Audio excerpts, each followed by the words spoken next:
Treating my creativity like the addiction that it is gives me an opportunity to listen to my creativity. It always wants to say something. I'm not the only one. I talk with the authors, I talk with the actors, I talk with the directors and the musicians and things like this. It's always beating like your heart. And what you don't want to do is stop it. Because if your heart stops, it's over. And creativity, I think, is the same way. Unplugged, because we will always say yes to creativity, totally uncut, because we all make mistakes. So turn it into a tool. This is Arroe Unplugged. Wow. If you could just be right here in this moment of now, right here, looking out this studio window at this gorgeous forest in South Charlotte, North Carolina. The sun is just waking up. I've always been amazed with the way that the rays of light hit the ground, and it just illuminates the tall grass where you can see the deer.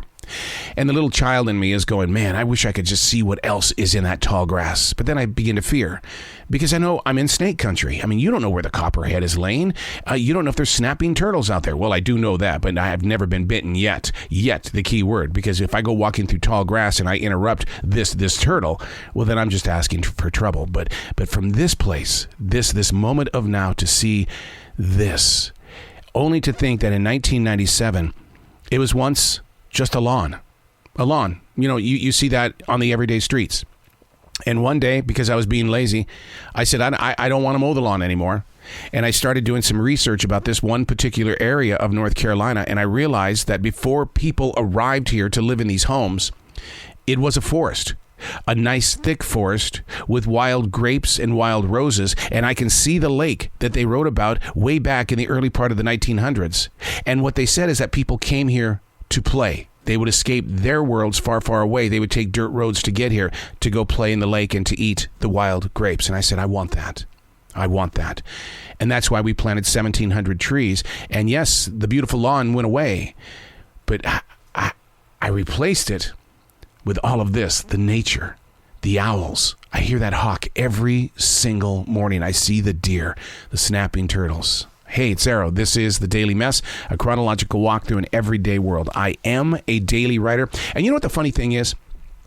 I do invite you, maybe one day we'll get together and I'll take you back into my daily writing of 1997, where I put in the ground the very first seedlings. And you would see what the writer was dreaming while placing that seedling in the soil, what his long-term vision was, because he couldn't experience what we've got now if he wouldn't have had that particular thought. This is The Daily Mess, and it is a 60-degree morning this morning. Woo-hoo-hoo-hoo. This is a chilly one, but it was our first walk this morning through the forest. An edge of fall has sprung itself into recognition. The goal or ambition is to slow down the pace, to not rush into every expectation, to take the time to identify what's in the flavor. I've always loved that about these professional chefs on television. They can break down the ingredients before it's fully digested. How many of us can do that with what we have in our everyday lives? An event unravels, and what was required from the elements in order for that moment to take shape. Learning about life, not just taking from it or expecting it to be a giver. Developing a relationship with the authentic story. My hands are currently covered in ink. I wish you could see it. The big deal on this is that my mind is saying, oh, you wrote this morning. You see, I don't use a typical pen. I use a nib, kind of like Shakespeare. I dip, I write. I dip, I write.